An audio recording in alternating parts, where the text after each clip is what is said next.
Hi ಸ್ನೇಹಿತರೆ, ನಮಸ್ಕಾರ. ನಾನು ನಿಮ್ಮ ಭೀಮಾಶಂಕರ್ ಸರ್, ಸಂವಿಧಾನ ಉಪನ್ಯಾಸಕ.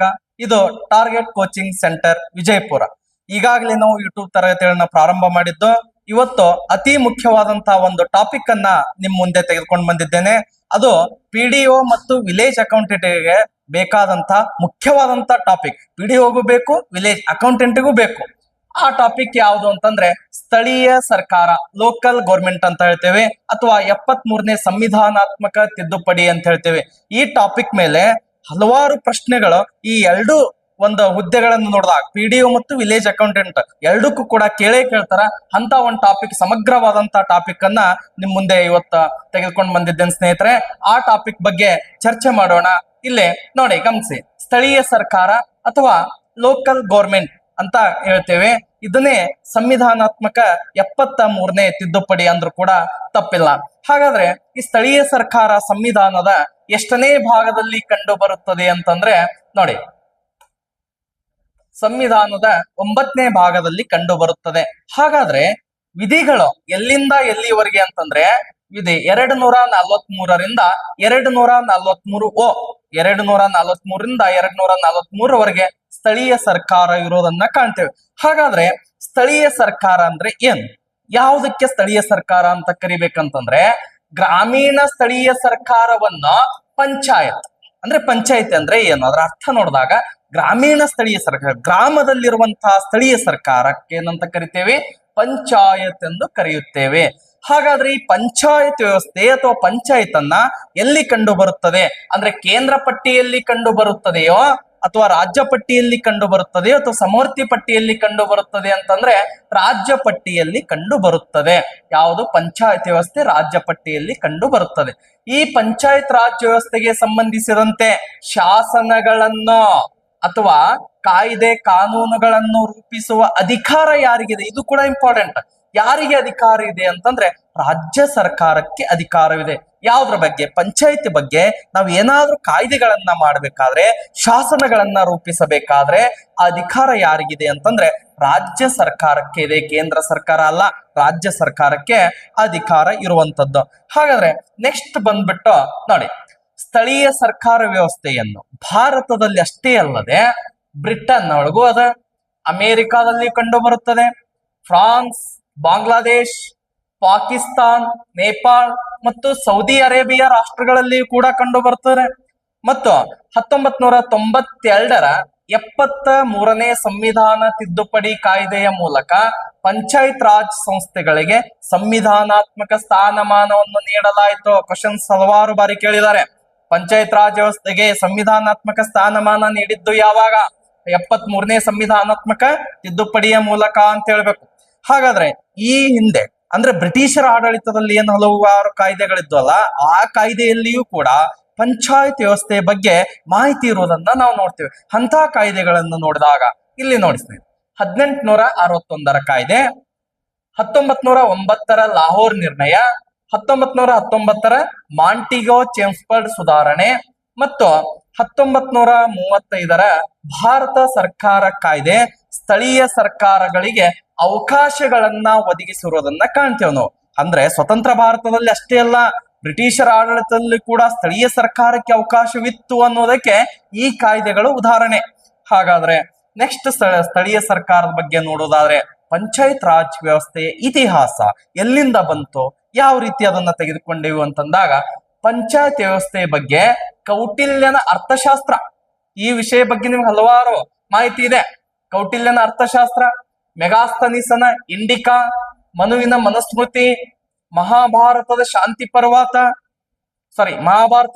ಪರ್ವ ಹಾಗೂ ರಾಮಾಯಣ ಗ್ರಂಥಗಳಲ್ಲಿ ಕೂಡ ಸ್ಥಳೀಯ ಸರ್ಕಾರದ ಬಗ್ಗೆ ಉಲ್ಲೇಖವಿರುವುದನ್ನ ಕಾಣ್ತೇವೆ.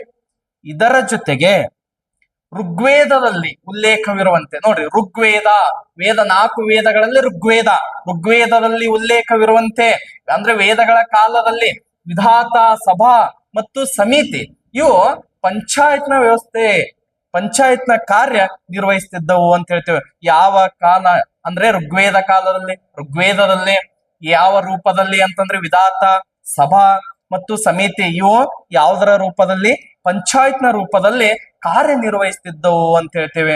ಹಾಗಾದ್ರೆ ನೆಕ್ಸ್ಟ್ ಸ್ಥಳೀಯ ಸರ್ಕಾರಕ್ಕೆ ಸಂಬಂಧಪಟ್ಟಂತೆ ಮತ್ತೆ ಎಲ್ಲೆಲ್ಲಿ ಮೂಲ ಕಂಡು ಬರ್ತಿತ್ತು ಅಂತ ನೋಡಿದಾಗ ಮಹಾಭಾರತದ ಶಾಂತಿ ಪರ್ವ ನೆನ್ಪಿಟ್ಕೊಳ್ರಿ, ಬಹಳ ಇಂಪಾರ್ಟೆಂಟ್. ಮಹಾಭಾರತದ ಶಾಂತಿ ಪರ್ವದಲ್ಲಿ ಪುರ ಮತ್ತು ಜನಪಾಡ ನೋಡ್ರಿ, ವೆರಿ ಇಂಪಾರ್ಟೆಂಟ್. ಪುರ ಮತ್ತು ಜನಪಾಡ ಎಂಬ ಸ್ಥಳೀಯ ಸರ್ಕಾರದ ಬಗೆಗೆ ಉಲ್ಲೇಖವಿದೆ. ಪುರ ಅಂತ ಕರಿತಿದ್ರು, ಜನಪಾಡ ಅಂತ ಕರಿತಿದ್ರು. ಹಾಗಾದ್ರೆ ಆ ಮಹಾಭಾರತ ಶಾಂತಿ ಪರ್ವದಲ್ಲಿ ಸ್ಥಳೀಯ ಸರ್ಕಾರ ಯಾವ ರೀತಿ ವಿಭಜನೆ ಮಾಡಿದ್ರು ಅಂತಂದ್ರೆ ಗ್ರಾಮಿಕ ಅಂತ ಕರಿತಿದ್ರು. ಆ ಸ್ಥಳೀಯವಾಗಿ ಆಡಳಿತ ನೋಡ್ಕೊಳ್ಳುವಂತ ವ್ಯಕ್ತಿ ಗ್ರಾಮಿಕ. ಹಾಗಾದ್ರೆ ಅವನು ಏನಾಗಿದ್ದ ಅಂತಂದ್ರೆ ಗ್ರಾಮದ ಮುಖ್ಯಸ್ಥನಾಗಿದ್ದ. ನೋಡ್ರಿ, ಗ್ರಾಮದ ಮುಖ್ಯಸ್ಥನಿಗೆ ಏನಂತ ಕರಿತಿದ್ರು? ಗ್ರಾಮಿಕ. ಹಾಗಾದ್ರೆ ನೆಕ್ಸ್ಟ್ ಬಂದ್ಬಿಟ್ಟು ದಶಾಪ ಅಂತ ಕರಿತಿದ್ರಿ. ದಶಾಪ ಅಂದ್ರೆ ಯಾರು? 10 ಗ್ರಾಮಗಳ ಮುಖ್ಯಸ್ಥ. ಇದು ಕೇವಲ ಒಂದೇ ಗ್ರಾಮದ ಮುಖ್ಯಸ್ಥ ಗ್ರಾಮಿಕ. 10 ಗ್ರಾಮಗಳನ್ನು ಒಳಗೊಂಡಂತೆ ಮುಖ್ಯಸ್ಥ ಯಾರು? ದಶಾಪ.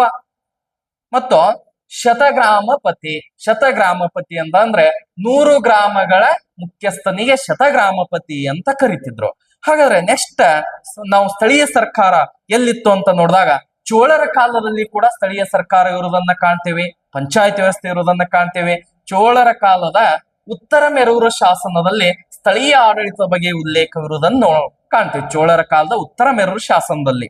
ಹಾಗಾದ್ರೆ ನೆಕ್ಸ್ಟ್ ಸ್ಥಳೀಯ ಆಡಳಿತ ಕುರಿತಂತೆ ಒಂದು ಮಾಹಿತಿ ಅಂತಂದ್ರೆ ಬ್ರಿಟಿಷ್ ಆಡಳಿತ ವ್ಯವಸ್ಥೆಯಲ್ಲಿ ಸ್ಥಳೀಯ ಸರ್ಕಾರ ಅಂದ್ರೆ ಬ್ರಿಟಿಷರ ಆಡಳಿತ ವ್ಯವಸ್ಥೆಯಲ್ಲಿ ಸ್ಥಳೀಯ ಸರ್ಕಾರ ಯಾವ ಹಂತದಲ್ಲಿ ಅದು ಜಾರಿಗೆ ಬಂತು ಅಂತ ನೋಡಿದಾಗ 1687ರಲ್ಲಿ ನೋಡಿ, ಇಂಪಾರ್ಟೆಂಟ್.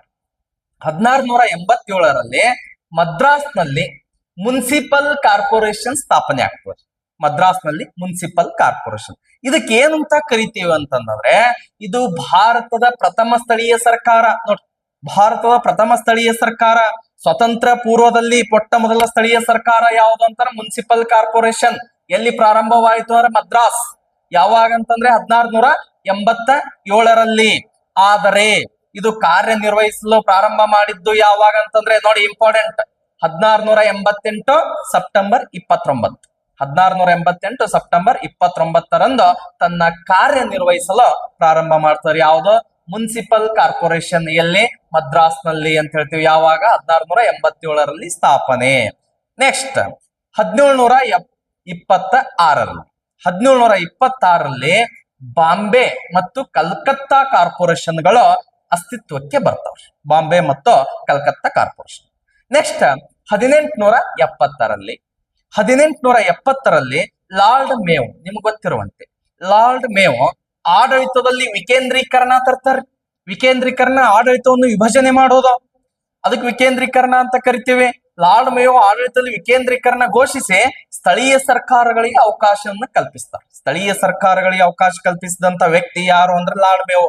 ಯಾವ ರೀತಿ ಅಂದ್ರೆ ಆಡಳಿತವನ್ನು ವಿಕೇಂದ್ರೀಕರಣಗೊಳಿಸುವುದರ ಮೂಲಕ ಅಂತ ಹೇಳ್ತೇವೆ. ಹಾಗಾದ್ರೆ ಇದೇ ಸ್ಥಳೀಯ ಸರ್ಕಾರಕ್ಕೆ ಸಂಬಂಧಿಸಿದಂತೆ ನೆಕ್ಸ್ಟ್ ಮಾಹಿತಿ ವೆರಿ ವೆರಿ ಇಂಪಾರ್ಟೆಂಟ್. ಪ್ರಶ್ನೆ ಅವಾಗ ಕೇಳ್ತಾ ಇರುವಂತದ್ದು ಯಾವುದು ಅಂತಂದ್ರೆ ಲಾರ್ಡ್ ರಿಪ್ಪನ್. ನಿಮ್ಗೆಲ್ಲಾ ಗೊತ್ತಿರುವಂತೆ ಲಾರ್ಡ್ ರಿಪ್ಪನ್ ಬಗ್ಗೆ ಮಾಹಿತಿ ನೋಡಿ. ಲಾರ್ಡ್ ರಿಪ್ಪನ್ ಅವರು 1882 ಮೇ 18ರಂದು, ವೆರಿ ವೆರಿ ಇಂಪಾರ್ಟೆಂಟ್, ನೆನ್ಪಿಟ್ಕೊಳ್ರಿ. ಈ ವ್ಯಕ್ತಿ ಹೆಸರು ನೆನ್ಪಿಟ್ಕೊಳ್ರಿ, ಜೊತೆಗೆ ಈ ಡಾಟಾವನ್ನು ಕೂಡ ನೆನ್ಪಿಟ್ಕೊಳ್ರಿ. 1882 ಮೇ 18ರಂದು ಸ್ಥಳೀಯ ಆಡಳಿತ ಕಾಯ್ದೆಯನ್ನು ಜಾರಿಗೆ ತರ್ತಾರೆ. ಸ್ಥಳೀಯ ಆಡಳಿತ ಕಾಯ್ದೆ ಯಾವಾಗ? 1882 ಮೇ 18. ಆದ್ದರಿಂದ ಈ ರಿಪ್ಪನ್ ರವರನ್ನು ಸ್ಥಳೀಯ ಆಡಳಿತ ಪಿತಾಮಹ ಅಂತ ಕರೀತಾರೆ. ಇದೇ ಕ್ವಶನ್ಸ್. ಸ್ಥಳೀಯ ಆಡಳಿತ ಪಿತಾಮಹ ಎಂದು ಯಾರನ್ನು ಕರೆಯುತ್ತಾರೆ ಅಂದ್ರೆ ಲಾರ್ಡ್ ರಿಪ್ಪನ್. ಯಾವ ಕಾರಣಕ್ಕಾಗಿ ಅಂದ್ರೆ 1882 ಮೇ 18ರಂದು ಸ್ಥಳೀಯ ಆಡಳಿತ ಕಾಯ್ದೆಯನ್ನು ಜಾರಿಗೆ ತಂದಿರುವ ಕಾರಣಕ್ಕಾಗಿ. ಎಸ್, ನೆಕ್ಸ್ಟ್ ಪಾಯಿಂಟ್ ನೋಡ್ಬಿಡೋಣ. 1884ರಲ್ಲಿ ಬ್ರಿಟಿಷರು ಲೋಕಲ್ ಫಂಡ್ ಸಮಿತಿಯನ್ನ ರಚನೆ ಮಾಡ್ತಾರೆ. ಲೋಕಲ್ ಫಂಡ್ ಅಂತಂದ್ರೆ ಸ್ಥಳೀಯ ಆಡಳಿತಕ್ಕೆ ಬೇಕಾಗಿರುವಂತಹ ಒಂದು ಹಣಕಾಸಿನ ವ್ಯವಸ್ಥೆ. ಲೋಕಲ್ ಫಂಡ್ ಸಮಿತಿ ಅಂತ ಹೇಳ್ತೇವೆ ನಾವು. ಯಾವಾಗ? 1884ರಲ್ಲಿ. ನೆಕ್ಸ್ಟ್ 1907ರಲ್ಲಿ ರಾಯಲ್ ಆಯೋಗದ ಅಧ್ಯಕ್ಷರಾಗಿರುವಂತಹ ಯಾರು? CH ಹೋಬೋಸ್. ನೆನ್ಪಿಟ್ಕೊಳ್ರಿ, CH ಹೋಬೋಸ್ ಸ್ಥಳೀಯ ಸರ್ಕಾರಗಳ ಉತ್ತೇಜನಕ್ಕೆ ಶಿಫಾರಸು ಮಾಡ್ತಾರೆ. CH ಹೋಬೋಸ್ ಅಂದ್ರೆ ಸ್ಥಳೀಯ ಸರ್ಕಾರ ಅಭಿವೃದ್ಧಿ ಆಗಲಿ ಅಂತೇಳಿ ಆ ಸ್ಥಳೀಯ ಸರ್ಕಾರಕ್ಕೆ ಒಂದಿಷ್ಟು ಮಹತ್ವವಾದಂತಹ ಬೆಳವಣಿಗೆಗೆ ಒತ್ತುವನ್ನು ಕೊಡ್ತಾರೆ. ರಾಯಲ್ ಆಯೋಗದ ಅಧ್ಯಕ್ಷರಾದಂತ CH ಹೋಬೋಸ್ 1907ರಲ್ಲಿ. ಅದು ಕೂಡ ನಿಮ್ಗೆ ಗೊತ್ತಿರಬೇಕು. ನೆಕ್ಸ್ಟ್ ಬಂದ್ಬಿಟ್ಟು 1933ರಲ್ಲಿ ಮೈಸೂರು ಮತ್ತು ಬೆಂಗಳೂರಿನಲ್ಲಿ ನೋಡಿ, ಅಂದ್ರೆ ನಮ್ಮ ಕರ್ನಾಟಕ 1933 ಮೈಸೂರು ಮತ್ತು ಬೆಂಗಳೂರಿನಲ್ಲಿ ಚುನಾಯಿತ ಮುನ್ಸಿಪಲ್ ಸಂಸ್ಥೆಗಳು ರಚನೆ ಆಗ್ತಾವ್ರೆ. ಅಂದ್ರೆ ಇಲೆಕ್ಷನ್ ಮೂಲಕ ಚುನಾಯಿತ ಮುನ್ಸಿಪಲ್ ಸಂಸ್ಥೆಗಳು ರಚನೆಯಾಗಿರುವಂತದ್ದು 1933 ನೆಕ್ಸ್ಟ್ ಗ್ರಾಮ ಸ್ವರಾಜ್ಯ ಕಲ್ಪನೆ, ಅಂದ್ರೆ ಇದೇ ಸ್ಥಳೀಯ ಆಡಳಿತ ಕಲ್ಪನೆ ಅಥವಾ ಗ್ರಾಮ ಸ್ವರಾಜ್ಯದ ಕಲ್ಪನೆಯನ್ನು ಕೊಟ್ಟವ್ರು ಯಾರು, ಅದೆಲ್ಲಿಂದ ಬಂತು ಅಂತ ನೋಡಿದಾಗ ಇದು ಕೂಡ ಇಂಪಾರ್ಟೆಂಟ್. ಇದ್ರ ಮೇಲಿಂದ ಕೂಡ ನಿಮ್ಗ ಪ್ರಶ್ನೆಯನ್ನ ಕೇಳಿರುವಂತದ್ದು. ಹಾಗಾದ್ರೆ ಗ್ರಾಮ ಸ್ವರಾಜ್ಯ ಕಲ್ಪನೆ ಎಂಬುದು ಯಾರ ಒಂದು ಪರಿಕಲ್ಪನೆ ಅಥವಾ ಕನಸು ಅಂತ ಕೇಳಿದಾಗ ಗಾಂಧೀಜಿಯವರ ಪರಿಕಲ್ಪನೆ. Very very important. ಗ್ರಾಮ ಸ್ವರಾಜ್ಯ ಪರಿಕಲ್ಪನೆ ಯಾರು ಅಂತಂದ್ರೆ ಗಾಂಧೀಜಿಯವರ. ಈ ಗ್ರಾಮ ಸ್ವರಾಜ್ಯ ಎಂದರೆ ಗ್ರಾಮಗಳಿಗೆ ಅಧಿಕಾರವನ್ನು ವಿಕೇಂದ್ರೀಕರಿಸುವುದು. ನೋಡಿ, ಗ್ರಾಮ ಸ್ವರಾಜ್ಯ ಎಂದರೆ ಗ್ರಾಮಗಳಿಗೆ ಅಧಿಕಾರ ವಿಭಜನೆಯನ್ನು ಮಾಡುವುದು. ಹಾಗಾದ್ರೆ ಗ್ರಾಮ ಸ್ವರಾಜ್ಯ ಕಲ್ಪನೆಯನ್ನು ಜನರಲ್ಲಿ ಮೂಡಿಸಲು, ಅಂದ್ರೆ ಗ್ರಾಮ ಸ್ವರಾಜ್ಯ ಅಂದ್ರೆ ಏನು, ಅಧಿಕಾರ ಯಾಕೆ ವಿಭಜನೆ ಮಾಡಬೇಕು ಎಂಬುದರ ಬಗ್ಗೆ ಜನರಲ್ಲಿ ಮಾಹಿತಿಯನ್ನು ಮೂಡಿಸ್ಲಿಕ್ಕೆ 1919 ನವಜೀವನ ಟ್ರಸ್ಟ್ ಅನ್ನು ಪ್ರಾರಂಭಿಸ್ತಾರೆ. ಯಾರು? ಮಹಾತ್ಮ ಗಾಂಧೀಜಿಯವರು ನವಜೀವನ ಟ್ರಸ್ಟ್ ಅನ್ನು, ಇಲ್ಲಿದೆ ನೋಡಿ ಇಂಪಾರ್ಟೆಂಟ್, ನೆನ್ಪಿಟ್ಕೊಳ್ರಿ, ನವಜೀವನ ಟ್ರಸ್ಟ್ ಅನ್ನು ಪ್ರಾರಂಭ ಮಾಡ್ತಾರೆ. ಇದು ಗ್ರಾಮ ಸ್ವರಾಜ್ಯ ಕಲ್ಪನೆ ಅಥವಾ ಪರಿಕಲ್ಪನೆ ಅಂತ ಹೇಳ್ತೀವಿ. ಹಾಗಾದ್ರೆ ನೆಕ್ಸ್ಟ್ ಇನ್ನೊಂದು ಸರ್ವೋದಯ ಪರಿಕಲ್ಪನೆ ಅಂತಾನು ಕೂಡ ಬರೀತೀವಿ. ಇದು ಕೂಡ ಬಹಳ ಇಂಪಾರ್ಟೆಂಟ್, ಸರ್ವೋದಯ ಪರಿಕಲ್ಪನೆ. ಈ ಸರ್ವೋದಯ ಪರಿಕಲ್ಪನೆಯು ಕೂಡ ಯಾರದ್ದು ಅಂತಂದ್ರೆ ಗಾಂಧೀಜಿಯವ್ರದ್ದು ಸರ್ವೋದಯ ಪರಿಕಲ್ಪನೆ. ಹಾಗಾದ್ರೆ ಸರ್ವೋದಯ ಅಂದ್ರೆ ಏನು? ಹೆಸರು ಹೇಳ್ತದೆ ನೋಡಿ, ಸರ್ವ ಉದಯ. ಸರ್ವ ಅಂದ್ರೆ ಎಲ್ಲ, ಸರ್ವೋದಯ ಅಂದರೆ ಸರ್ವರ ಪ್ರಗತಿ ಎಂದರ್ಥ. ಸರ್ವೋದಯ ಅಂದ್ರೆ ಸರ್ವರ ಪ್ರಗತಿ, ಅಂದ್ರೆ ಎಲ್ಲರ ಅಭಿವೃದ್ಧಿಗೆ ಏನಂತ ಕರಿತೀವಿ? ಸರ್ವೋದಯ ಅಂತ ಕರಿತೀವಿ. ಹಾಗಾದ್ರೆ ಈ ಸರ್ವೋದಯ ಅಂತಕ್ಕಂಥದ್ದನ್ನ, ಈ ಪದವನ್ನ ಬ್ರಿಟಿಷ್ ಚಿಂತಕರಾದಂಥ ಜಾನ್ ರಸ್ಕಿನ್, ನೀವೆಲ್ಲ ಕೇಳಿರ್ಬೋದು, ಗಾಂಧೀಜಿಯವರ ಬಗ್ಗೆ ಅಧ್ಯಯನ ಮಾಡ್ಬೇಕಾದ್ರೆ ಜಾನ್ ರಸ್ಕಿನ್ ಅವ್ರ ಬಗ್ಗೆನೂ ಕೂಡ ಕೇಳಿರ್ತೀರಿ. ಜಾನ್ ರಸ್ಕಿನ್ ರವರ ಅಂಟು ದಿಸ್ ಲಾಸ್ಟ್ ಎಂಬ ಗ್ರಂಥದಿಂದ ಆಯ್ದುಕೊಳ್ಳಲಾಗಿದೆ. ಕ್ವಶನ್ಸ್ ಕೇಳ್ತಾರ, ಸರ್ವೋದಯ ಎಂಬ ಪರಿಕಲ್ಪನೆಯನ್ನ ಎಲ್ಲಿಂದ ಆಯ್ದುಕೊಳ್ಳಲಾಗಿದೆ ಅಂತಂದ್ರೆ ಜಾನ್ ರಸ್ಕಿನ್ ಅವರ ಒಂದು ಕೃತಿಯಾದಂತ ಅಂಟು ದಿಸ್ ಲಾಸ್ಟ್, ಇದರಿಂದ ಸರ್ವೋದಯ ಪರಿಕಲ್ಪನೆಯನ್ನ ಆಯ್ದುಕೊಳ್ಳಲಾಗಿದೆ ಅಂತ ಹೇಳ್ತೀವಿ ನಾವು. ಹಾಗಾದ್ರೆ ಈ ಅಂಟು ದಿಸ್ ಲಾಸ್ಟ್ ಎಂಬ ಗ್ರಂಥವು ಯಾವುದಕ್ಕೆ ಸಂಬಂಧಿಸಿದೆ ಅಂತಂದ್ರೆ ಅರ್ಥಶಾಸ್ತ್ರಕ್ಕೆ ಸಂಬಂಧಿಸಿರುವಂತ ಪ್ರಬಂಧ ಕೃತಿಯಾಗಿದೆ. ಇದು ಕೂಡ ಇಂಪಾರ್ಟೆಂಟ್, ಇದನ್ನು ಗೊತ್ತಿರಬೇಕು. ಅರ್ಥಶಾಸ್ತ್ರಕ್ಕೆ ಸಂಬಂಧಿಸಿರುವಂತ ಪ್ರಬಂಧ ಕೃತಿ. ಈ ಗ್ರಂಥವನ್ನು ಗಾಂಧೀಜಿಯವರು 1908 ವೆರಿ ವೆರಿ ಇಂಪಾರ್ಟೆಂಟ್, 1908 ಸರ್ವೋದಯ ಎಂಬ ಶೀರ್ಷಿಕೆಯಡಿ ಭಾಷಾಂತರ ಮಾಡ್ತಾರೆ. ಅಂದ್ರೆ ಅದರ ಮೂಲ ಹೆಸರು ಏನು ಅಂತಂದ್ರೆ ಇಲ್ಲಿ ನೋಡಿ, ಅಂಟು ದಿಸ್ ಲಾಸ್ಟ್. ಇದನ್ನ 1908 ಗಾಂಧೀಜಿಯವರು ಸರ್ವೋದಯ ಎಂಬ ಶೀರ್ಷಿಕೆಯಡಿಯಲ್ಲಿ ಅದನ್ನು ತರ್ಜುಮೆ ಮಾಡ್ತಾರ ಅಥವಾ ಭಾಷಾಂತರ ಮಾಡ್ತಾರ್ರಿ. ಹಾಗಾದ್ರೆ ನೆಕ್ಸ್ಟ್ ಬಂದ್ಬಿಟ್ಟು ನೋಡಿ, ಪಂಚಾಯತ್ ರಾಜ್ ವ್ಯವಸ್ಥೆ ವಿಕಾಸ ಅಂದ್ರೆ ಬೆಳವಣಿಗೆ ಹಂತಗಳನ್ನು ನೋಡುವುದಾದ್ರೆ ಬಲವಂತರಾಯ್ ಮೆಹ್ತಾ ಸಮಿತಿ ಅಂತ ಹೇಳ್ತೀವಿ. ಈ ಸಮಿತಿಗಳ ಮೇಲೆ ಕೂಡ ಪ್ರಶ್ನೆ ಬರ್ತಾವ್ರಿ, ಹೊಂದಿಸಿ ಬರೆಯಿರಿ ಅಂತ ಕೇಳ್ತಾನ, ಅಥವಾ ಬಲವಂತರಾಯ್ ಮೆಹ್ತಾ ಸಮಿತಿ ಯಾವಾಗ ರಚನೆ ಆಯ್ತು ಅಂತ ಕೇಳ್ತಾನ, ಅಥವಾ ಈ ಸಮಿತಿ ಶಿಫಾರಸು ಏನಂತ ಕೇಳ್ತಾನ್ರಿ. ಸೊ ಹೀಗಾಗಿ ಪ್ರತಿಯೊಂದು ಸಮಿತಿಯು ಕೂಡ ಇಂಪಾರ್ಟೆಂಟ್ ಆಗಿರುವಂತದ್ದು. ಇಲ್ಲಿ ಸ್ಥಳೀಯ ಸರ್ಕಾರ ಅಥವಾ ಪಂಚಾಯಿತಿಗೆ ಸಂಬಂಧಪಟ್ಟಂತೆ ಸಮಿತಿಗಳನ್ನ ನಾನು ನಿಮ್ಮ ಮುಂದೆ ತೆಗೆದುಕೊಂಡು ಬಂದಿದ್ದೇನೆ. ಅದರಲ್ಲೇ ಒಂದನೇ ಸಮಿತಿ ಯಾವುದು ಅಂತಂದ್ರೆ ಬಲವಂತರಾಯ್ ಮೆಹ್ತಾ ಸಮಿತಿ 1957 ನೋಡಿ, 1957.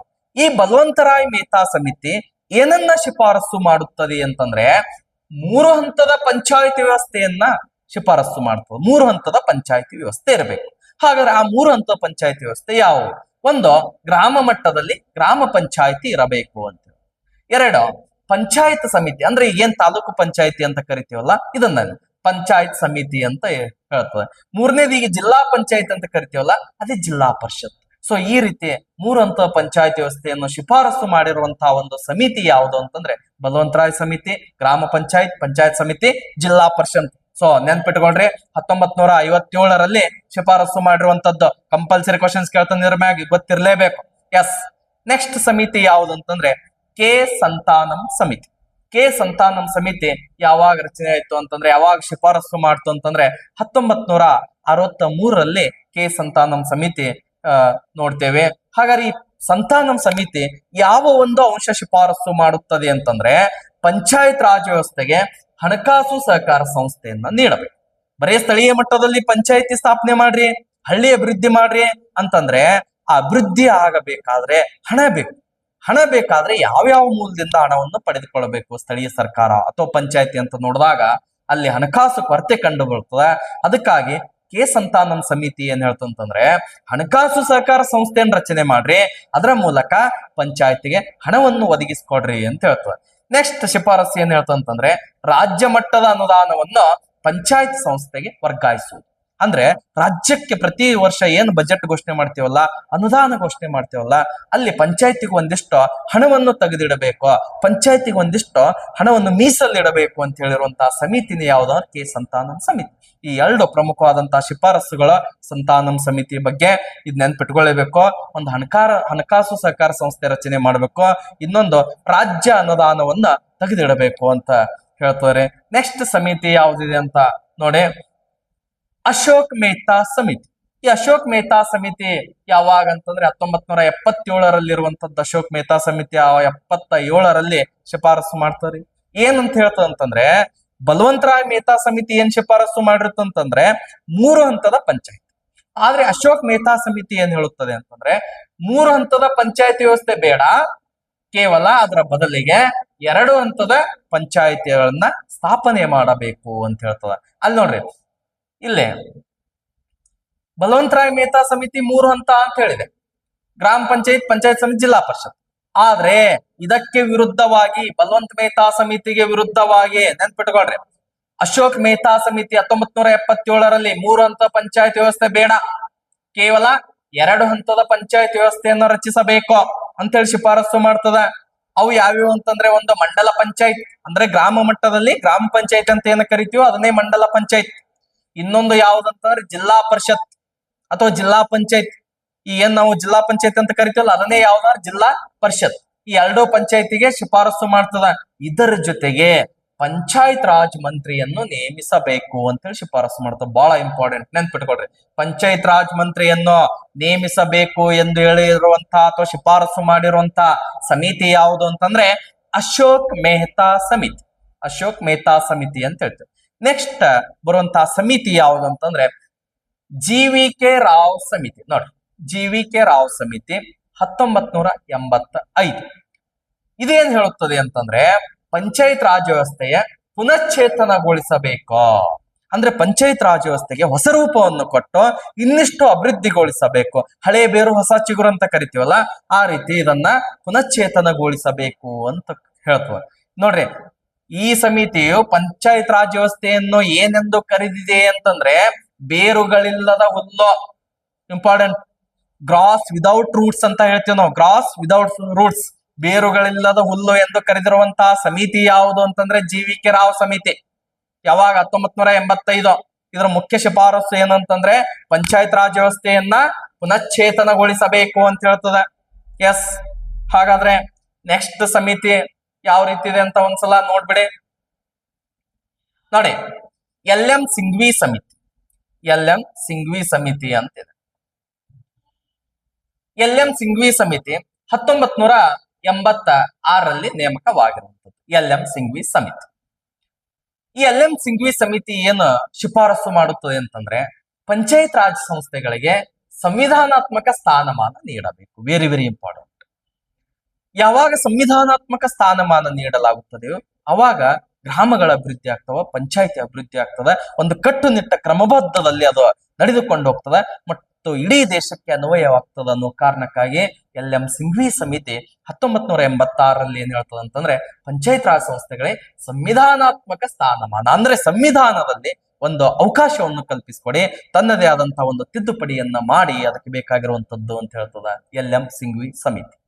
ನೆಕ್ಸ್ಟ್ ಬರುವಂತಹ ಸಮಿತಿ ಯಾವುದಂತಂದ್ರೆ ಪಿ.ಕೆ. ತುಂಗನ್ ಸಮಿತಿ 1988. ಪಿ.ಕೆ. ತುಂಗನ್ ಸಮಿತಿ ಇದೇನ್ ಶಿಫಾರಸು ಮಾಡ್ತಾರೆ? ಸೇಮ್ ಎಲ್.ಎಂ. ಸಿಂಘ್ವಿ ಸಮಿತಿ ಏನ್ ಹೇಳ್ತಾರೆ ಅದನ್ನೇ ಸ್ವಲ್ಪ ಬದಲಾವಣೆ ಮಾಡಿ ಶಿಫಾರಸು ಮಾಡ್ತದ. ಯಾವ್ದಂತಂದ್ರೆ ಪಿ.ಕೆ. ತುಂಗನ್ ಏನು ಪಂಚಾಯತ್ ರಾಜ್ ಸಂಸ್ಥೆಗಳಿಗೆ ಸಂವಿಧಾನಾತ್ಮಕ ಮನ್ನಣೆ ನೀಡಬೇಕು. ಎಸ್, ಎರಡು ಒಂದೇ. ಸಂವಿಧಾನಾತ್ಮಕ ಸ್ಥಾನಮಾನ ಅಂದ್ರೂ ಒಂದೇ, ಸಂವಿಧಾನಾತ್ಮಕ ಮನ್ನಣೆ ನೀಡಬೇಕಂದ್ರು ಒಂದೇ.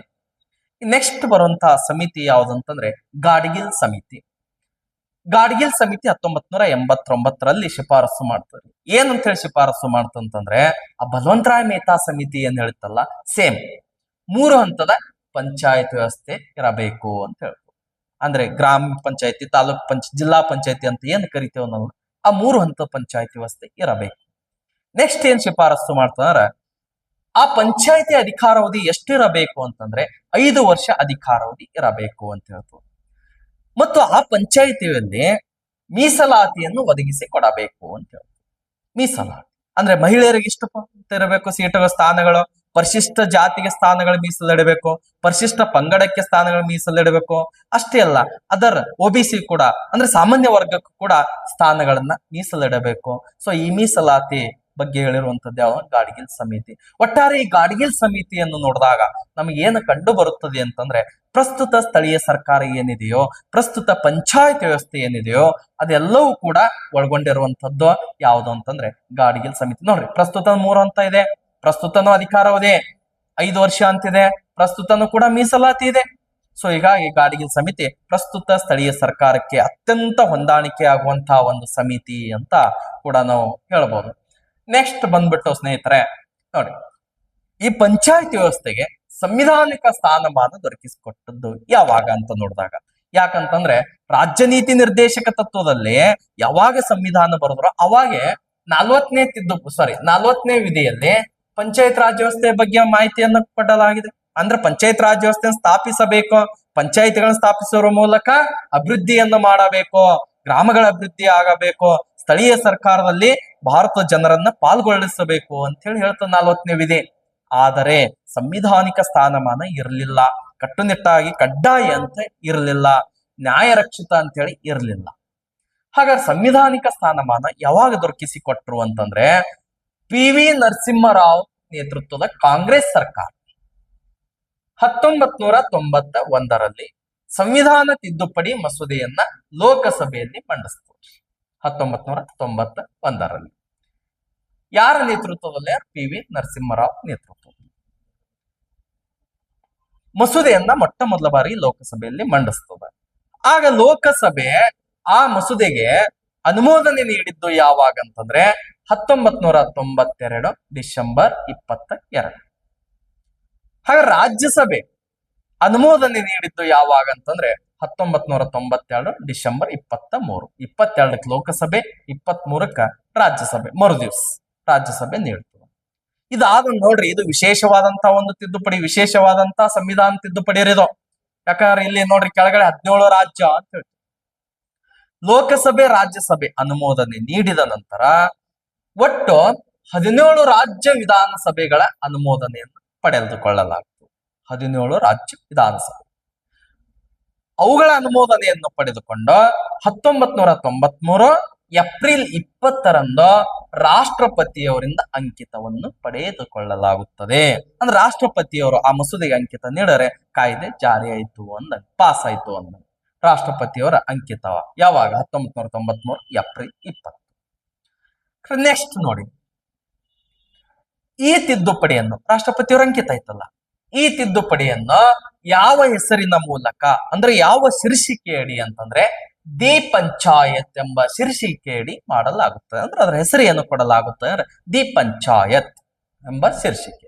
ಇದನ್ನು 73ನೇ ಸಂವಿಧಾನ ತಿದ್ದುಪಡಿ ಕಾಯ್ದೆ 1992 ಎಂದು ಕರೆಯುತ್ತಾರೆ. ಬಹಳ ಇಂಪಾರ್ಟೆಂಟ್. 73ನೇ ಸಂವಿಧಾನ ತಿದ್ದುಪಡಿ ಕಾಯ್ದೆ 1992. ಈ ತಿದ್ದುಪಡಿ ಕಾಯ್ದೆಯು ಯಾವಾಗ ಜಾರಿಗೆ ಬಂತು ಅಂತಂದ್ರೆ 1993 ಏಪ್ರಿಲ್ 24ರಂದು ಜಾರಿಗೆ ಬಂದಿರುವಂತದ್ದು. ಹಾಗಾದ್ರೆ ಈ ಜಾರಿಗೆ ಬಂದ ದಿವಸ April 24, very very important.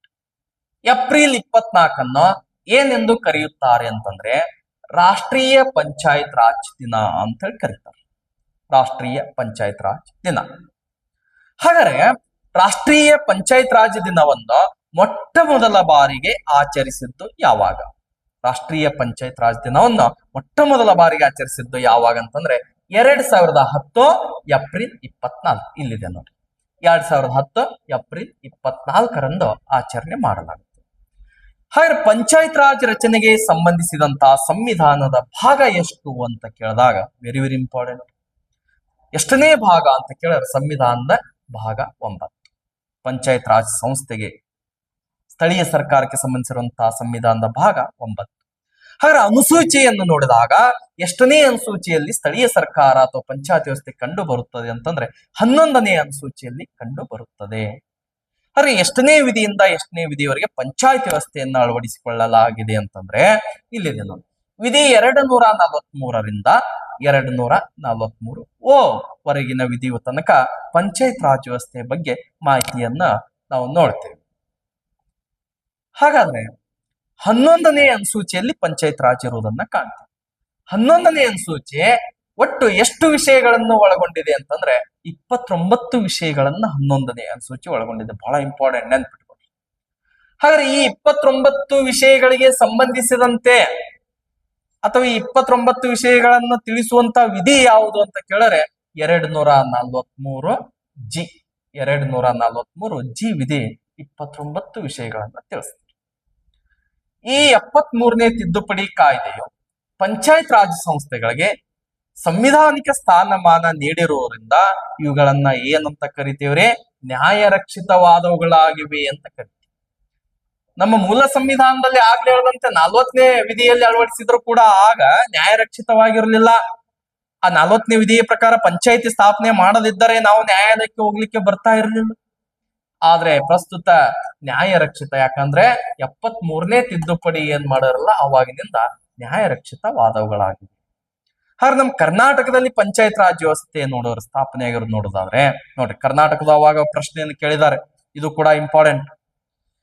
1993 April 30ರಂದು Karnataka panchayat Raj ಕಾಯ್ದೆಯನ್ನು ವಿಧಾನಸಭೆಯಲ್ಲಿ ಅಂಗೀಕರಿಸಿ 1993 ಮೇ 10ರಂದು ಜಾರಿಗೆ ತರಲಾಗುತ್ತದೆ.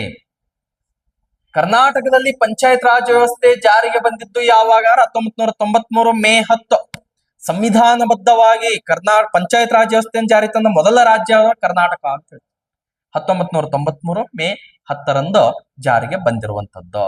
ಹಾಗಾದ್ರೆ ನೆಕ್ಸ್ಟ್ ವಿಷಯಗಳನ್ನ ನೋಡಿದಾಗ ವಿಧಿಗಳು 73ನೇ ಸಂವಿಧಾನ ತಿದ್ದುಪಡಿ ಅಥವಾ ಈ ಪಂಚಾಯತ್ ವ್ಯವಸ್ಥೆಗೆ ಸಂಬಂಧಿಸಿದಂತೆ ವಿಧಿಗಳು ನೋಡ್ತಾ ಹೋದ್ರೆ ಪ್ರಾರಂಭದಲ್ಲಿ ಹೇಳಿದ್ದೀನಿ 243ರಿಂದ 243 ಓ ಅಂತೇಳಿ 243ರಿಂದ 243 ಓ ವಿಧಿ ಪಂಚಾಯತ್ ವ್ಯವಸ್ಥೆಗೆ ಸಂಬಂಧಿಸಿರುವಂತದ್ದು.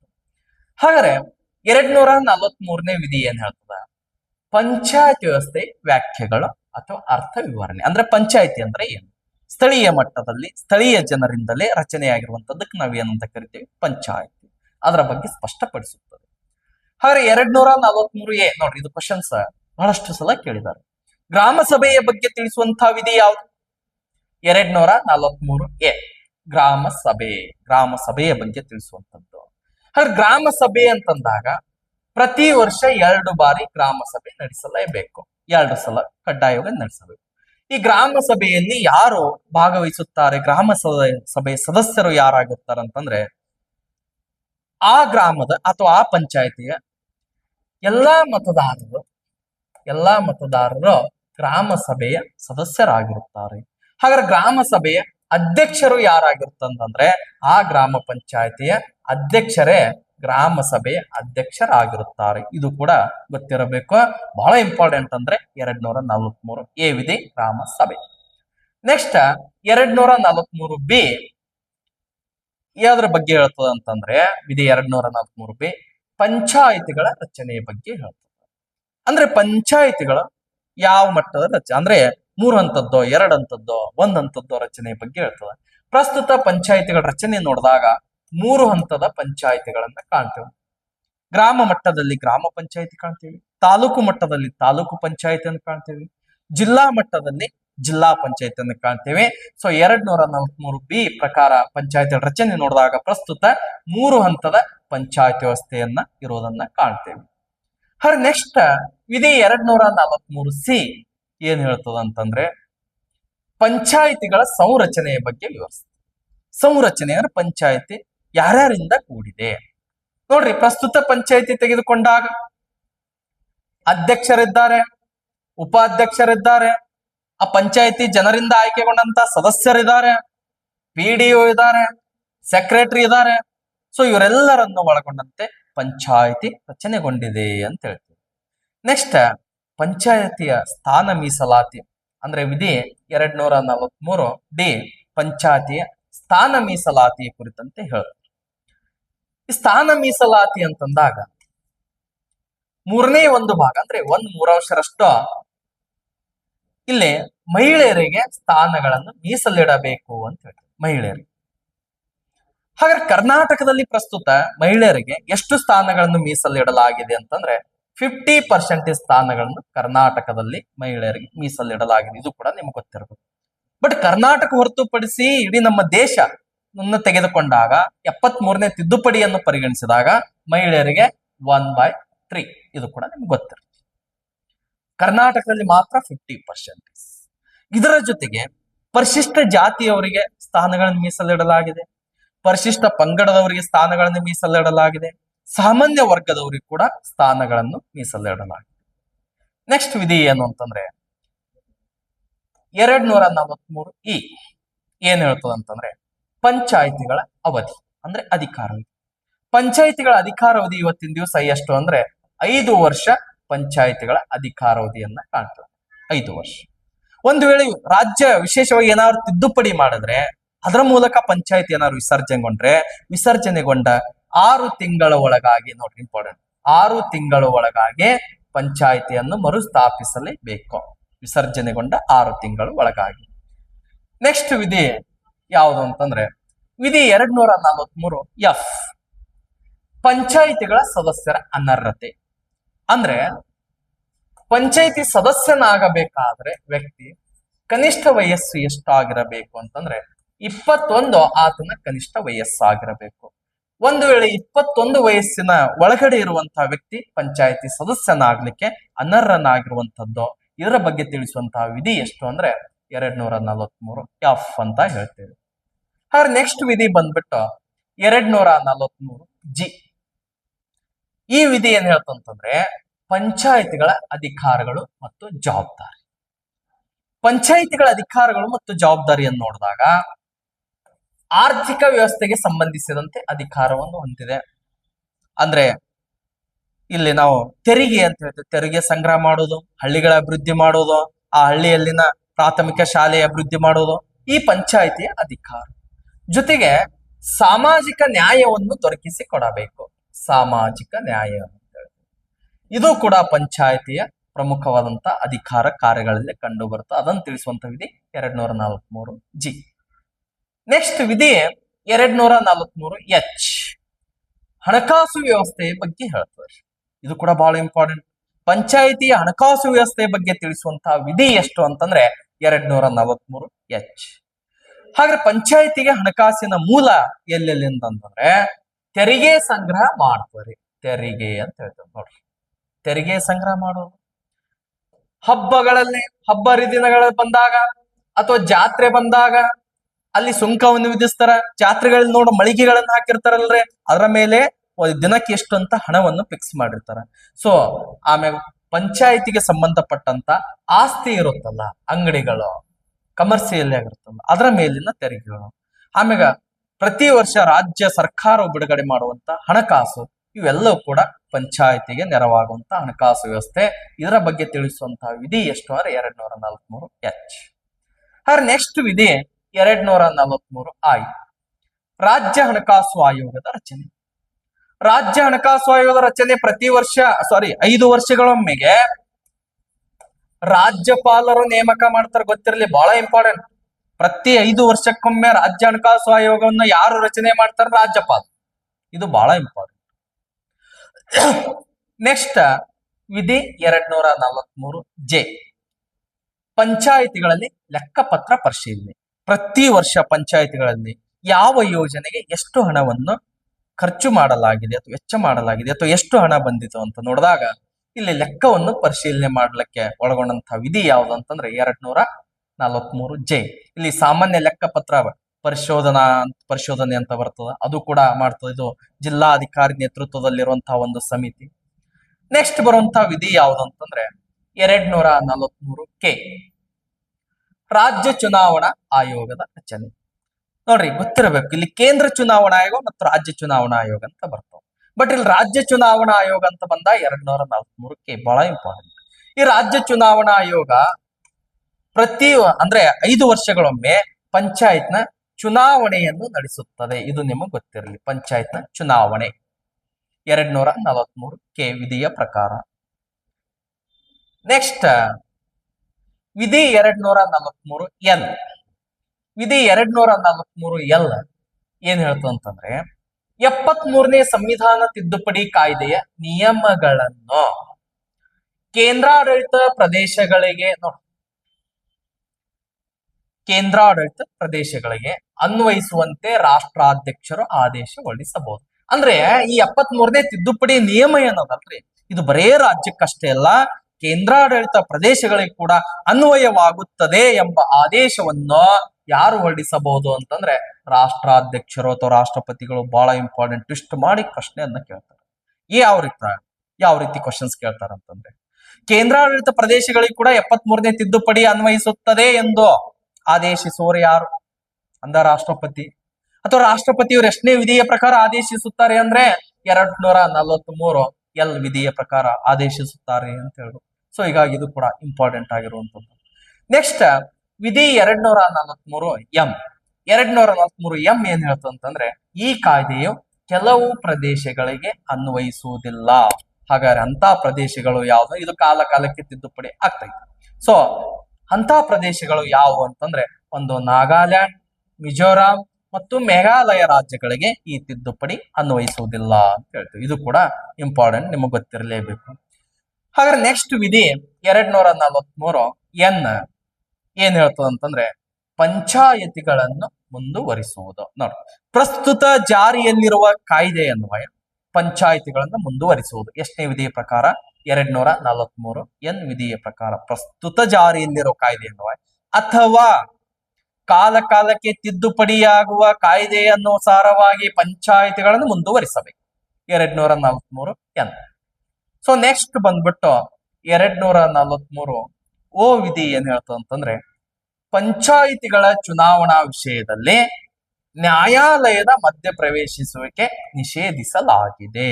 ಅಂದ್ರೆ ಪಂಚಾಯಿತಿಗೆ ಸಂಬಂಧಪಟ್ಟಂತೆ ಚುನಾವಣೆ ಬಗ್ಗೆ ಏನಾದ್ರು ಗೊಂದಲಗಳಾದ್ರೆ ನ್ಯಾಯಾಲಯ ಮಧ್ಯ ಪ್ರವೇಶಿಸುವಂತಿಲ್ಲ. ಬಹಳ ಇಂಪಾರ್ಟೆಂಟ್. ನ್ಯಾಯಾಲಯ ಮಧ್ಯ ಪ್ರವೇಶ ಮಾಡ್ಲಿಕ್ಕೆ ಬರುವುದಿಲ್ಲ. ಸೊ ತಿಳಿಸುವಂತ ವಿಧಿ ಯಾವುದು ಅಂತಂದ್ರೆ 243 ಓ ವಿಧಿ ತಿಳಿಸ್ತಾ ನ್ಯಾಯಾಲಯ ಮಧ್ಯ ಪ್ರವೇಶ ಸಂಪೂರ್ಣವಾಗಿ ನಿಷೇಧ ಅಂತ ಹೇಳ್ತೀವಿ. ನೆಕ್ಸ್ಟ್ ನೋಡ್ರಿ, ಈ ಪಂಚಾಯತ್ ವ್ಯವಸ್ಥೆಗೆ ಸಂಬಂಧಪಟ್ಟಂತೆ ಕೆಲವೊಂದಿಷ್ಟು ವಿಶೇಷ ಅಂಶಗಳನ್ನು ತೆಗೆದುಕೊಂಡ್ರೆ ಸ್ಥಳೀಯ ಆಡಳಿತದ ಬಗೆಗೆ ಉಲ್ಲೇಖವಿರುವ ಭಾರತದ ಮೊದಲ ಶಾಸನ ಯಾವುದು ಅಂತಂದ್ರೆ ಚೋಳರ ಕಾಲದ ಉತ್ತರ ಮೆರೂರು ಶಾಸನ. ಇದು 1ನೇ ಪರಾಂತಕನ ಉತ್ತರ ಮೆರೂರು ಶಾಸನ ಅಂತ ಹೇಳ್ತೀವಿ. ಸ್ಥಳೀಯ ಆಡಳಿತ ಬಗ್ಗೆ ಉಲ್ಲೇಖ ಇರುವ ಭಾರತದ ಮೊದಲ ಶಾಸನ ಯಾವುದು ಅಂತ ಕೇಳ್ತಾರೆ? ಚೋಳರ ಕಾಲದ ಉತ್ತರ ಮೆರೂರು ಶಾಸನ. ಈ ಉತ್ತರ ಮೆರೂರು ಶಾಸನ ಯಾರು ಅಂತಂದ್ರೆ 1ನೇ ಪರಾಂತಕ ಅಂತ ಹೇಳ್ತೀವಿ. ನೆಕ್ಸ್ಟ್ ಪಂಚಾಯತ್ ರಾಜ್ ವ್ಯವಸ್ಥೆಗೆ ಮೊದಲು ಸಂವಿಧಾನಾತ್ಮಕ ಸ್ಥಾನ ದೊರಕಿಸಲು ಪ್ರಯತ್ನಿಸಿದ ನೋಡಿ PV ನರಸಿಂಹರಾವ್ ಅಲ್ಲ, ಅವರ ನೇತೃತ್ವದಲ್ಲಿ ಆಗಿರುವಂತದ್ದು, ಅವರ ಕಾಲದಲ್ಲಿ ಆಗಿರುವಂತದ್ದು. ಆದ್ರೆ ಪಂಚಾಯತ್ ರಾಜ್ ವ್ಯವಸ್ಥೆಗೆ ಮೊದಲು ಸಂವಿಧಾನಾತ್ಮಕ ಸ್ಥಾನ ದೊರಕಿಸಲು ಪ್ರಯತ್ನಿಸಿದ ಪ್ರಧಾನಿ ಯಾರು ಅಂತಂದ್ರೆ ರಾಜೀವ್ ಗಾಂಧಿ. ಗೊತ್ತಿರಬೇಕು.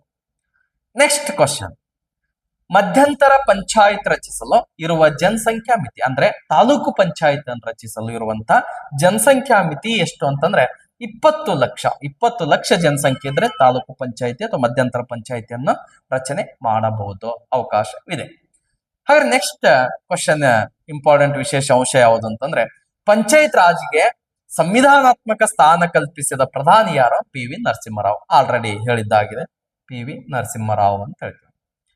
ನೆಕ್ಸ್ಟ್ ಪಂಚಾಯತ್ ರಾಜ್ ವ್ಯವಸ್ಥೆಯ ಮುಖ್ಯ ಗುರಿ ಏನು ಅಂತ ನೋಡಿದಾಗ ಕೃಷಿ ಮತ್ತು ಗ್ರಾಮೀಣ ಅಭಿವೃದ್ಧಿ. ಪಂಚಾಯತ್ ರಾಜ್ ವ್ಯವಸ್ಥೆ ಮುಖ್ಯ ಗುರಿ ಯಾವ್ದಾದ್ರು ಕೃಷಿ ಮತ್ತು ಗ್ರಾಮೀಣ ಅಭಿವೃದ್ಧಿ ಮಾಡುವುದು. ನೆಕ್ಸ್ಟ್ ಗ್ರಾಮ ಪಂಚಾಯಿತಿಗಳಿಗೆ ಗರಿಷ್ಠ ಕಂದಾಯ ಮೂಲ. ಬಹಳ ಇಂಪಾರ್ಟೆಂಟ್ ನೋಡಿ, ಗ್ರಾಮ ಪಂಚಾಯಿತಿಗಳಿಗೆ ಗರಿಷ್ಠ ಕಂದಾಯ ಮೂಲ ಎಲ್ಲಿಂದ ಅಂತಂದ್ರೆ ಭೂಮಿ, ಜಾತ್ರೆ ಮತ್ತು ಹಬ್ಬಗಳ ಮೇಲಿನ ಸ್ಥಳೀಯ ತೆರಿಗೆಗಳು. ಆಗ್ಲೇ ನಾವು ವಿವರಣೆ ಮಾಡುವಾಗ ಹೇಳ್ತೀವಿ, ಭೂಮಿಯ ಮೇಲಿನ ತೆರಿಗೆ, ಜಾತ್ರೆಯಲ್ಲಿನ ತೆರಿಗೆ ಮತ್ತು ಹಬ್ಬಗಳ ಮೇಲಿನ ಸ್ಥಳೀಯ ತೆರಿಗೆಗಳು ಗ್ರಾಮ ಪಂಚಾಯಿತಿಗಳ ಗರಿಷ್ಠ ಕಂದಾಯ ಮೂಲ ಅಂತ ಹೇಳ್ತೀವಿ. ಬಹಳ ಇಂಪಾರ್ಟೆಂಟ್, ಇದು ಕೂಡ ಗೊತ್ತಿರಲಿ. ನೆಕ್ಸ್ಟ್ ಪಂಚಾಯತ್ ಚುನಾವಣೆಗಳನ್ನು ನಡೆಸುವುದನ್ನು ನಿರ್ಧರಿಸುವವರು ಯಾರು? ರಾಜ್ಯ ಚುನಾವಣಾ ಆಯೋಗ.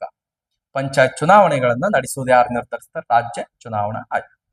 ನೆಕ್ಸ್ಟ್, ಪಂಚಾಯತ್ ರಾಜ್ನ 3 ಹಂತದ ಪದ್ಧತಿಯಲ್ಲಿ ಅತ್ಯಂತ ಮೇಲ್ದರ್ಜೆಯಲ್ಲಿರುವ ಸಂಸ್ಥೆ ಯಾವುದು? ಅಂದ್ರೆ ಗ್ರಾಮ ಪಂಚಾಯತ್ ಇದೆ, ತಾಲೂಕು ಪಂಚಾಯತ್ ಇದೆ ಮತ್ತು ಜಿಲ್ಲಾ ಪಂಚಾಯತ್ ಅಂತ. ಈ 3 ಪದ್ಧತಿಯಲ್ಲಿ 3 ಹಂತದಲ್ಲಿ ಅತ್ಯಂತ ಉನ್ನತ ಸ್ಥಾನದಲ್ಲಿರುವಂತಹ ಅಥವಾ ಮೇಲ್ದರ್ಜೆಯಲ್ಲಿರುವಂತಹ ಪಂಚಾಯತ್ ವ್ಯವಸ್ಥೆ ಯಾವುದು ಅಂತಂದ್ರೆ ಒಂದು ಜಿಲ್ಲಾ ಪಂಚಾಯತ್ ಅಂತ ಹೇಳ್ತೀವಿ. ಕನಿಷ್ಠ ಮಟ್ಟದ ಪಂಚಾಯತ್ ಯಾವ್ದು? ಗ್ರಾಮ ಪಂಚಾಯತ್. ನೆಕ್ಸ್ಟ್ ಅಂದ್ರೆ ಕೆಳಮಟ್ಟದಲ್ಲಿರುವಂತದ್ದು ನೋಡ್ದ ಇಲ್ಲೇ ಇದೆ ನೋಡೋದು. ಪಂಚಾಯತ್ ರಾಜ್ ವ್ಯವಸ್ಥೆ ಕನಿಷ್ಠ ಘಟಕ ಯಾವುದು ಅಂತಂದ್ರೆ ಗ್ರಾಮ ಪಂಚಾಯತ್ ಅಂತ ಹೇಳ್ತೀವಿ, ಗ್ರಾಮ ಪಂಚಾಯತ್. ನೆಕ್ಸ್ಟ್, ಕರ್ನಾಟಕ ಪಂಚಾಯತ್ ಕಾಯ್ದೆಗೆ ರಾಜ್ಯಪಾಲರು ಸಮ್ಮತಿ ನೀಡಿದ ವರ್ಷ ಯಾವಾಗ ಅಂದ್ರೆ 1993 ಮೇ 10. ಇದು ಕೂಡ ಬಹಳ ಇಂಪಾರ್ಟೆಂಟ್. ನೆಕ್ಸ್ಟ್, ಜಿಲ್ಲಾ ಪಂಚಾಯತ್, ತಾಲೂಕು ಪಂಚಾಯತ್ ಮತ್ತು ಗ್ರಾಮ ಪಂಚಾಯತ್ ಅಧ್ಯಕ್ಷರ ಅಧಿಕಾರಾವಧಿ ಎಷ್ಟು ಅಂದ್ರೆ 30 ತಿಂಗಳು. ಇದು ಮೊನ್ನೆ BMTC ಪ್ರಶ್ನೆ ಕೇಳಿದಾರ ನಾವು. ಜಿಲ್ಲಾ ಪಂಚಾಯತ್ ಅಧ್ಯಕ್ಷರ ಅಧಿಕಾರಾವಧಿ ಎಷ್ಟು ಅಂದ್ರೆ 30 ತಿಂಗಳು. ಬಹಳ ಇಂಪಾರ್ಟೆಂಟ್. ಅಂದ್ರೆ 3ಕ್ಕೂ ಕೂಡ 30 ತಿಂಗಳೇ ಇದೆ. ಎಸ್. ನೆಕ್ಸ್ಟ್ ನೋಡಿ, ಪ್ರಸ್ತುತ ಭಾರತದಲ್ಲಿ ಒಟ್ಟು ಗ್ರಾಮ ಪಂಚಾಯತಿಗಳ ಸಂಖ್ಯೆ ಎಷ್ಟು? ಪ್ರಸ್ತುತ ಪ್ರೆಸೆಂಟ್ ಆಗಿ ಭಾರತದಲ್ಲಿ ಒಟ್ಟು ಗ್ರಾಮ ಪಂಚಾಯತಿಗಳ ಸಂಖ್ಯೆ ಎಷ್ಟು ಅಂತಂದ್ರೆ 2,69,446. 2,69,446. ಪ್ರಸ್ತುತ ಕರ್ನಾಟಕದಲ್ಲಿ ಒಟ್ಟು ಗ್ರಾಮ ಪಂಚಾಯತಿಗಳ ಸಂಖ್ಯೆ ಅಂದ್ರೆ ನಮ್ಮ ಕರ್ನಾಟಕದಲ್ಲಿ ಪ್ರೆಸೆಂಟ್ ಆಗಿ ಗ್ರಾಮ ಪಂಚಾಯತಿಗಳು ಎಷ್ಟದವ ಅಂತ ನೋಡಿದಾಗ 6,020 ಗ್ರಾಮ ಪಂಚಾಯತಿಗಳು ಪ್ರಸ್ತುತ ಕರ್ನಾಟಕದಲ್ಲಿರುವ ಕುರಿತು ನಾವು ಗಮನಿಸ್ತೇವೆ. ನೆಕ್ಸ್ಟ್, ಇತ್ತೀಚೆಗೆ ಸುಪ್ರೀಂ ಕೋರ್ಟ್ ಒಡಿಶಾ ರಾಜ್ಯದಲ್ಲಿ 2ಕ್ಕಿಂತ ಹೆಚ್ಚು ಮಕ್ಕಳನ್ನು ಹೊಂದಿದ್ದಲ್ಲಿ ಪಂಚಾಯತ್ ಸದಸ್ಯತ್ವವನ್ನು ರದ್ದುಗೊಳಿಸಿದೆ. ಇದು ಪ್ರಸ್ತುತ ಕ್ಯಾನ್ಸಲ್ ಆಗಿರುವಂತದ್ದು. ಇದು ಕೂಡ ನಿಮಗೆ ಗೊತ್ತಿರಲಿ. ಸೊ ಇದು ಪಂಚಾಯತಿಗೆ ಸಂಬಂಧಪಟ್ಟಂತೆ ಒಂದಿಷ್ಟು ವಿಶೇಷವಾದಂತಹ ಮಾಹಿತಿ. ಇದರ ಜೊತೆಗೆ ಪ್ರಕರಣಗಳನ್ನು ಕೂಡ ನಾನು ನಿಮ್ಮ ಮುಂದೆ ತೆಗೆದುಕೊಂಡು ಬರ್ತೇನೆ ಸ್ನೇಹಿತರೆ. ಇದು ಮತ್ತೊಮ್ಮೆ ಹೇಳ್ತೇನೆ, ವಿಲೇಜ್ ಅಕೌಂಟೆಂಟಿಗೋ ಮತ್ತು PDOಗೋ ಬಹಳ ಮುಖ್ಯವಾಗಿರುವಂತಹ ಟಾಪಿಕ್. ಮತ್ತು ಇನ್ನು ಸಂವಿಧಾನಾತ್ಮಕವಾಗಿ ಸಂವಿಧಾನವನ್ನು ತೆಗೆದುಕೊಂಡ್ರೆ ಈ ಟಾಪಿಕ್ ಪ್ರತಿ ಒಂದು ಪ್ರಶ್ನೆ ಪತ್ರಿಕೆಯನ್ನು ತೆಗೆದುಕೊಂಡ PSI ತೆಗೆದುಕೊಳ್ರಿ, ಗ್ರೂಪ್ C ತೆಗೆದುಕೊಳ್ರಿ, KS ತೆಗೆದುಕೊಳ್ರಿ, ಇದರ ಮೇಲಿಂದ ಒಂದಾದ್ರೂ ಪ್ರಶ್ನೆ ಇದ್ದೇ ಇರುತ್ತೆ ಸ್ನೇಹಿತರೆ. ಸೊ ಹೀಗಾಗಿ ಇದನ್ನ ಸಂಪೂರ್ಣವಾಗಿ ಓದ್ಕೊಳ್ಳಿ. Thank you so much.